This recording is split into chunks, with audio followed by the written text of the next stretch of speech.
Today we have a very special guest, Olympic silver medalist MyKayla Skinner.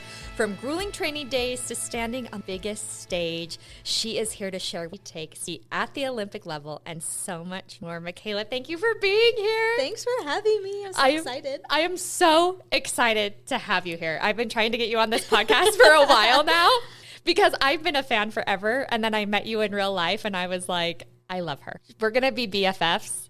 Even if she doesn't want to. Oh, I want to. I'm like, we've still been planning to hang out.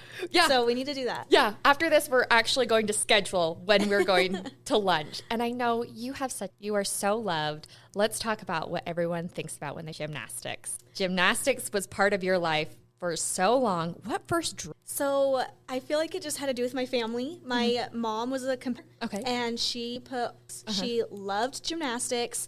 And I have 3 older siblings. I have a brother and 2 sisters. They all did it. Oh, and so I just kind of followed in their footsteps. Oh, so it really was it was a really a family affair. Yeah. So how did growing up in Arizona impact your gymnastics? I mean, a lot. I mean, I grew up in Arizona. I was born in Arizona. And we actually had a family gym was where I started gymnastics with Jason and Beth. They were really good friends of ours. I started there. And they just saw a lot of talent and were like, you know what? We can't take her where she needs to go. And so, anyway, I ended up at Desert Lights Gymnastics, and that's where I took off in the program. But, I mean, it's my whole life, that Desert Lights. So grateful for the state of Arizona, and I love it. All of our friends and family, it helped me live my dream. And now your little one, Lottie, is taking gymnastics, yes? Yeah. We started our first Mommy and Me class, which I didn't think was going to happen. I was like, I'll just wait till she's old, But she loves it. So now I'm kind of scared because I'm like, I don't know if I want this path for her. I don't know, Yeah, no, I totally get that. I think about that because I was a competitive dancer growing up, and I'm always thinking if I have a child do that, do you? Right. But it's just so bittersweet. And speaking of that, I have heard, I went the dance route. I tumbled a little bit here and there. I wasn't the best at it. Dancing's where my heart was, but I know you have to make a ton of sacrifices if you level up. So talk to us. Yeah, it was really hard. When I was a little girl, I actually I loved playing and be kind of doing what I wanted, but I hated kind of what to do, right? I was like, I just want to have fun, do it when I want. A girl after my own heart. Yeah. And so I didn't really like it that much. I would kick and scream and we pretty much lived at the gym because my other siblings were doing gymnastics. And so my mom's like, hey, we got to go to class, let's go do gymnastics. And once I was there in the gym, I was fine. It was just the thought of I want to go play with my friends and I can't because I'm at gym. And at a young age, gymnastics, even if you're not doing the Olympic route, it's vacation. It's your whole life, You're still in the gym 4 hours a day for, being 8, 10 years old, So it was just a lot. And I just wanted to play with friends. So my mom actually kind of kept me back a little bit. And then when we moved to Utah, I did gymnastics at Olympus for 2 years. Okay. And my dad got transferred back to Arizona for work, and I actually quit. Oh, okay. So, because I just didn't love it. Yeah. My mom was just like, it's not pushing her. She just doesn't want to do it. Yeah, that's a really good parent to be like, no, you're going to do gymnastics. Yeah. She was not like that. Yeah, That's great. I think it was hard because, the coaches were telling her I had so much talent. So I think she was kind of like, maybe gymnastics needing, but I just didn't want to do it. I wanted to play and have a life. Yeah. And so I quit for a year, and then my mom was watching Carly Patterson in the Olympics and just had this feeling. So a year later, she puts me back in gymnastics. And I think at that point, I kind of started to like it a little bit more and wanted to do it, right? Yeah. And so anyway, it got better. And once I went to Desert Lights, my whole world changed just because they had foam pits and all these things. Yeah. So I could actually play with skills, where the other gym was just a smaller gym. They only went to level 8. The highest level is 10, and you go into the Olympic route. But so, I just kind of fell in love with it more. But my whole life, I feel like, especially at the age of 12, when I went to Desert Lights and I started the elite program, I was doing 7 hours of training. So when I was younger, I did BYU gymnastics when I was in maybe junior high. Okay, so fun. And I mostly did it because I was trumbull for cheerleading. And I remember a lot of my friends that I met that were, they only went level 8 there and there were a couple of them who were higher than level 8 and they just had to stick them in level 8 because there's nowhere else to put them in the camp. And I remember talking to them, and they were 12, 13, 14. And they were telling, and I was, my word. I thought dancing 4 hours a day a lot, but it's like a full-time job. Yeah. It's a lot. So it was 42 hours a week. Yeah. So I was actually homeschooled 6th, 7th, and 8th grade. A lot of the girls that were pursuing the Olympics pretty much had to be homeschooled. And I hated being homeschooled so bad. And so once I became a freshman, I was like, I want to go to high school. So our school in Gilbert, Higley High School is where I went. They actually worked with me to give me the opportunity to go to high school. So I literally missed 50 to 60 and then almost 80 days of school by my senior year. And they had to unenroll me from school and read me just to keep me in school to kind of fight against or, whatever was going on. But anyway, it was just crazy. And then I missed I have 12 nieces and nephews. I became 10 years old. And so I just love kids. I have a big family and I missed out on birthday parties, activities. I could never really go on vacation because in elite gymnastics, our competition season in the summer. And so it was while all the girls were, at the beach and on vacation, I'm in the gym busting out really hard routines, because we had a couple elites in our gym, but I was the only one as far as I did. And so it was really hard being in the gym by myself, busting out these really hard routines compared to what the other girls are doing. Their routines are a little bit easier. And so it was just a lot of dedication, a lot of hard work, a lot of tears shed. I can only imagine. Hated my life sometimes. It was good most of the time, but just being in the gym, it's hard doing those big crazy skills. It's scary. You know? You talked that all walked arena for the first time. Oh, for sure. We have Worlds, which is every year except the Olympic year. So that's a pretty big deal. If you make Worlds, even if you don't make the Olympics, that's success right there. I only know Worlds because there was a TV show back in the day that was called Make It or Break It. Oh, Yeah. I think my producer's nodding and you're nodding. So that's when I first heard about Worlds. Yeah. Because like I said, I was in the dance world. And then when I would turn on the Summer Olympics, I would record gymnastics is my favorite Summer Olympic sport. Yeah. But I didn't know about Worlds till then. Yeah. So anyway, it's a big meet. So we're competing against a lot of the same girls from the other countries that make the Olympics. Yeah. So I've had a lot of experience, right? And I thought going to the Olympics, we dominate most of the time, right? Team USA, we're the best, right? And so I feel when I got to the Olympics, I was kind of oh, it'll be fine. We've competed against these girls, but it's something about Olympics just changes the whole thing. And, we didn't get to have family there. So that was just weird, being in the arena with nobody in there. But yeah, it definitely was off. This is worth it. Being here in this moment was just so worth it. Even if we were with COVID and didn't get to have the full Olympic experience. Yeah. It was seriously just stepping in that arena was I did it. And I remember when I competed the very first event on the first day of prelims, we started on floor. And I feel every time every one of us got off the floor, someone was you're officially Olympian just because you made it. You competed in an event at the Olympics, you did it. And so it was just so unreal. Well, and you talked about U.S. so talented. It's just been every Olympics. They're just so talented. Talk to us about the selection because that seems like it'd be really intense. Yeah. Because I imagine there are so many girls just like you who have spent their entire growing up in the gym working to get to that point. What is that process like? Yeah. It's a lot. So every single year we have classics and then we have championships. And at championships, you have to make the national team. Mm-hmm. So you make the national team every year. And so once you make the national team, that's when you go and you compete and you represent for Team USA. And we go to national team training camps once a month and we get together. And then sometimes we get sent off and go to Italy and just different meets and compete.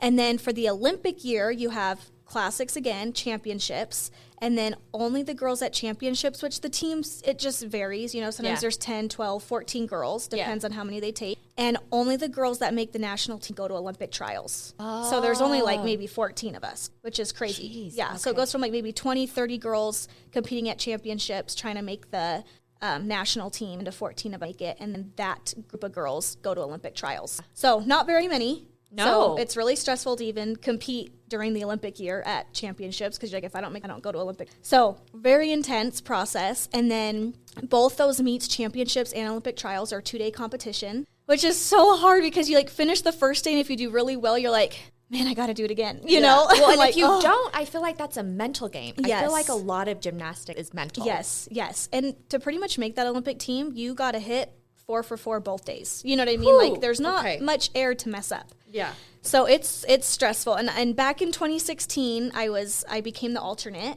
I placed 4th in the all-around at Olympic trials. after both days, which technically to the rule book, you're supposed to take the top 5. Yeah. And I was 4th in the all-around, and they took 7th and 8th. So that was really, really hard to go through because I'm like, I should have been on that team, right? Yeah. You know, and so, you know, going as an alternate and having that experience was very, very hard, and I was kind of done with it. And so then when I came back from Rio, I competed there and had my college journey. So it was so weird thinking I wanted to come back and go for 2020 because I was like, I love college. This is the best. It's so much easier. It's so much more fun, less pressure. Yeah. And I like literally told myself, I'm not going to go back for the next Olympics. And then my junior year, I'm like, I'm going to go back, you know, and try one more time. So anyway, it's kind of crazy that I like ended up going back through this. But back in 2016, like sitting in that sitting in that room with like the selection committee in a different room, sitting there, they take like 20 minutes and they're all talking about who we're going to take. And you're just sitting in that room and we're all sitting there, all of us girls, and we're all like holding hands and we're all just like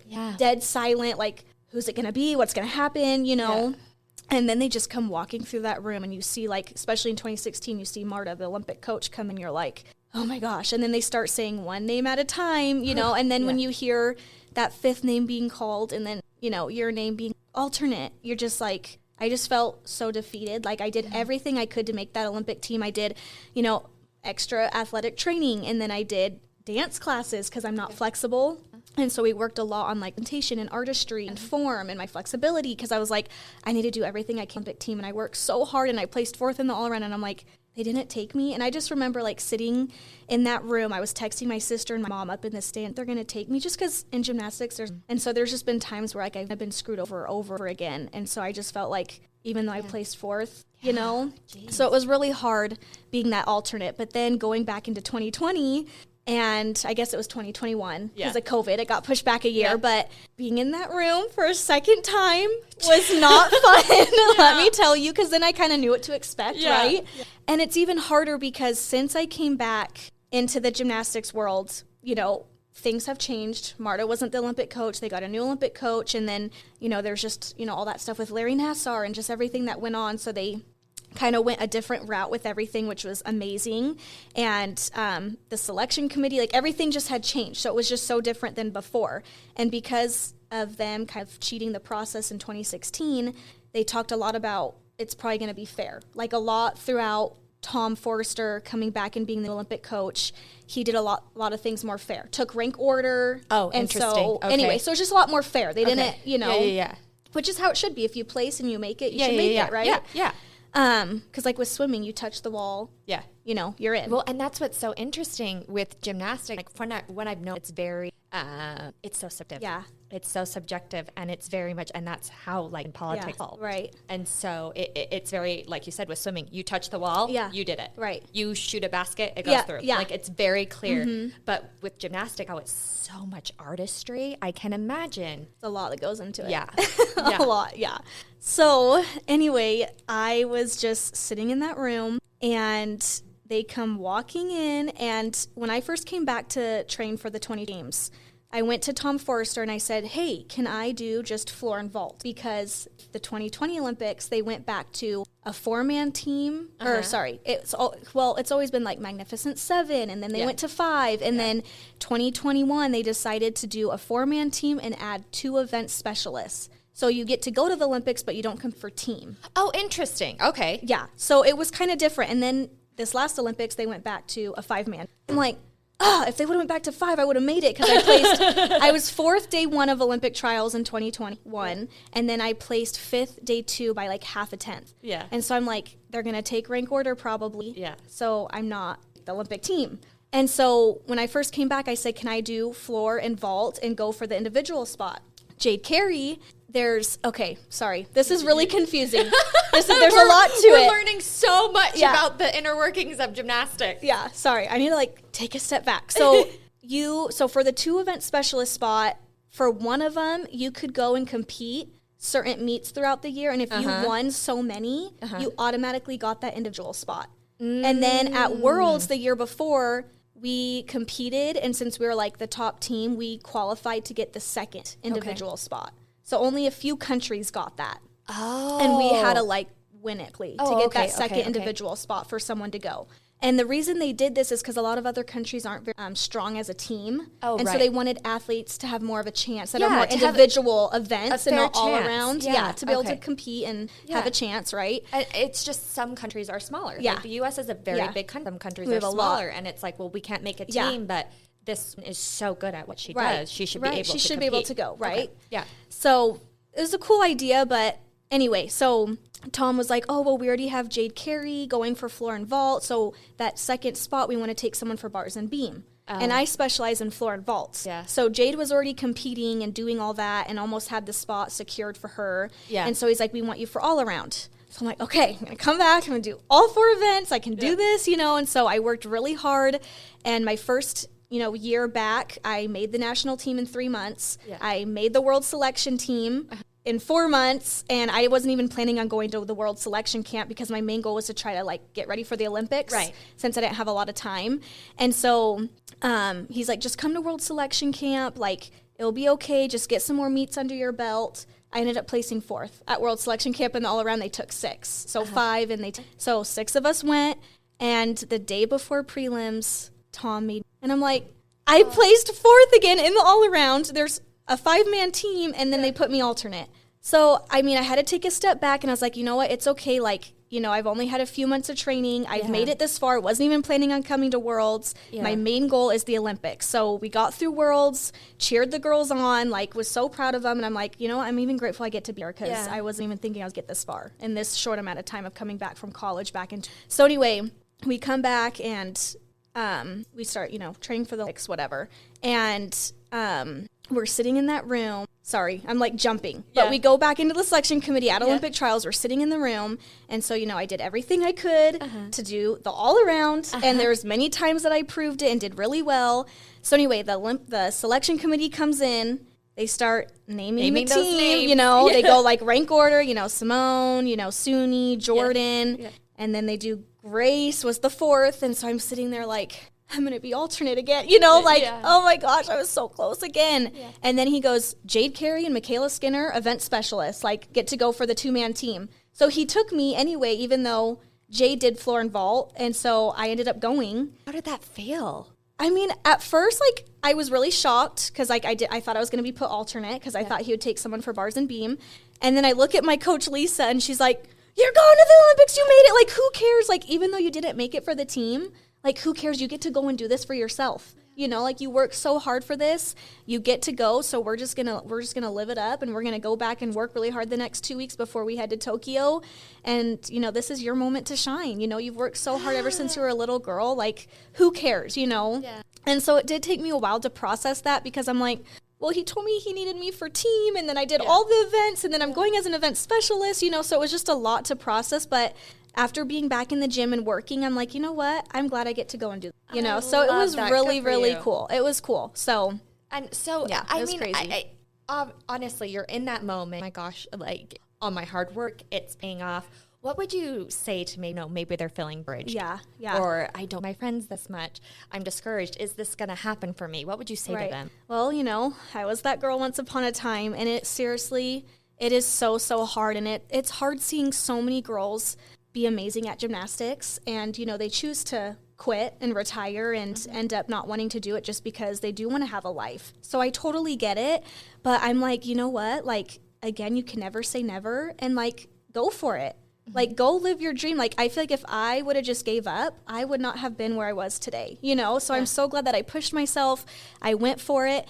And I always say, there's so much more to life than just gymnastics. There's so much more to life than just the Olympics. Looking at myself now, winning an Olympic medal was amazing, right? And I always dreamed of that. But being married, becoming a mom, that's greater to me than having an Olympic medal around. There's just so much more to life. And so I feel sometimes we just get so stuck in this bubble of I have to be the best athlete. I have to, go to the Olympics, or, you have just all these things, all these goals and all these dreams. And that's amazing. Go hard, pursue it. But if you don't make it, it's okay. If you want to quit, that's okay, but I feel the biggest thing for me was just never giving up, give it 100%, and being able to accomplish what I have has been amazing. But even if I decided not to go to the Olympics and finish my college journey, that would have been great too, exactly. So whatever direction I went would have been amazing, and I feel God would have helped me either way, like there's no right direction. Yeah. Like you get to pick your path, you get to choose where you want to go, and I feel like God's going to help you find that, you know, wherever you decide. And so I think just trusting that gut feeling and believing in yourself and having confidence will really far. Beautiful. And you mentioned a little bit, you know, you went from an elite gymnast to retirement. Was that like hard to navigate, or were you like, I am ready? Yeah, I mean, I was ready. I was 24 in the Olympics, which was the oldest gymnast since like 19 something. Yeah. Like it was gymnastics is like dance. And once you're older than like 16, 17, right. And it's like you have an expiration date on you. And it is, so that can be a so completely other conversation that we could talk about. But that's what you're told. I know, right? All the time. Right. Yeah. And like, usually in gymnastics you peak from 16 to 18. And obviously I feel like, you know, in the MARTA era we were beat pretty hard, you know, like we ran our bodies to the ground, and my coach was very good at like not overdoing it, and like that lasts a lot longer. And I feel like we're seeing that more in gymnastics now. It's not like 500 routines, you know, it's like we got to take care of your body so it can last and make it. And so it's been really cool to see these athletes be able to go in gymnastics. Like it's been awesome. Like even for me, like to compete at 24, and then I think Simone, since she went for the last one, you know, she you know, topped me on that, you know, she was the oldest. And I was like, man, I thought I was old at 24. I'm like, I don't know how you did it again. You know, how'd you go back and still do another Olympics? So it's just really cool to see a lot more athletes being older and being able to, you know, go a lot longer. So cool. And I want to talk more about that. You've been very vocal about the emotional side of gymnastics. Much pressure physically, but so much pressure. What advice? Yeah, it's a lot. I mean, being a 12-year-old, I mean, I guess 13, 14, was, you know, I started the Olympic route when I was like 12, but at 13 and 14, you know, I was starting to get out there. I was starting to gain a following. So at a very young age, I was put into the public eye, and it was hard. Like, you're a child, you're growing, you're learning, and so it's like any little thing you say, and like even if you're not meaning it, you know, it's like it gets taken out of context, or, you know, people don't like what you have to say. And so it's just really hard, because I feel like as kids, we make mistakes. That's how we grow, right? We learn and we grow. That's how everyone grows. Right. And so I'm like, it's like the same thing with gymnastics. If I never fell on, you know, that routine, how would I get back up, improve, and be better? And so obviously being a young kid, it was hard, you know, being on social media and just making sure that I do stuff right, because make mistakes. We don't do things the way the world always wants us to. And so there's a lot of things that I went through at a young age that was just really, really hard. And then obviously like a year ago, I went through one of the hardest times in my life, and I don't wish it upon anybody. Like, seeing other people go through their things throughout, you know, the last year or two through social media, I'm always like, man, like, I'm so glad that's not me. I can't imagine like going through that. And then it happened to me, and I was in a dark place. And it's hard being a mom, you know, you have to be strong every day, and you're like, I have to take care of my child. And I felt like all day just wanted to like sit in the room and stare at the wall, and just like, it just sunk in every day, like worse and worse and worse. Thanks. And it's still affecting me to this day, even though we're almost a year out from it. So I just feel like, I mean, the biggest thing is opening up people, having conversations with people, having people to support you. I think just holding it all in doesn't help. You know, I feel like having family and that support, and all my friends that like came to my house and let me shed tears and to just support me through all of that was the biggest thing. But yeah, like social media it's hard. And I feel like I've learned to block it out until social media has just changed the last 2 or 3 years. It just has hit just so much harder and so different, especially like being in the public eye. It was like it went on the news and just all these different things so quick. And so it just got so rampant so fast. And it was like, I just didn't know how to feel, how to process it, what I really needed to do. And again, like there's so many things, and yeah, it's just so hard. I feel like you got to block it out is like the easiest thing. And you just got to remember who you are, like what you meant. Like I was not intentionally, you know, I don't want to hurt anybody. That's not my intentions, you know. You are a very, very kind human. Thanks. I feel like I've just been through a lot as an athlete, you know, through the MARTA era to now. Like I've just lived a really hard life. Like anybody in the gymnastics world that's, you know, did elite gymnastics in the MARTA era it was tough, right? Mm-hmm. Like there's just so many things I went through at such a young age that was really, really hard. And there's just a lot of things that I'm coping with and processing and trying to just figure out, and how can I get help, and, you know, how can I improve? And anyway, mental health is a big thing. And especially going through something like this, like it's helped me to be more of an advocate. Mm-hmm. And there's a lot more, like, I just feel like I haven't been in the right mental place yet. Like, I'm getting there and I'm trying to work on myself, but eventually at some point, like, I want to be a big advocate of mental health. And because I am like tapping her on her knee. With this podcast and with this show, or I am an advocate because I joke, but because it's like, if you don't joke, you cry. I feel like I came out of the anxiety. I have had anxiety entirely, and there have been moments in my life where I get to that place and to not, like, I did done gymnastics. I think that's so for people at a young age that especially if you're on trajectory, whatever sport is, whether it's like, hey, my mental health is, we all go, because it is so, it's still a little taboo when you're young. Yeah. When you're young, you don't want to talk about it. As you get older and more comfortable in yourself, you're like, yeah, I'm not okay. Yeah. But those young kids, they need to hear that. And those young girls who are like, I'm going to the gym, I'm not doing well. You know what? Make talk about her mental health. So I'm going. Well, and I just feel like, even being open on social media, like just seeing a lot of the women that, they don't go into full stories, right? Yeah. But just even hearing like the comments they make, that really helped. Thanks for sharing. Like, we all go through it as women, right? I mean, everybody. We all have trials and struggles and things we're going through. And like being a mom, postpartum and just everything that comes with it. It's a lot. Really. So, and I mean, I messaged you the other day talking about mental health. I know. Like, so we could have a whole other podcast talking about mental health. Right. So it's so important. It's so, so important. Because like you said, you have people, you were thrust into really early and you be so brave. So I'm sure so many would thank you. Cool. Before we wrap up, I'm doing so much. What are your, like, what is next for you? Do you think you'll stay connected to the sport? Like, I know little Lottie, I know she keeps you busy. Yeah. I mean, after like last year with what I went through, I thought I was going to hate gymnastics for the rest of my life, which is hard because it's my whole life, right? Like, that's all I know.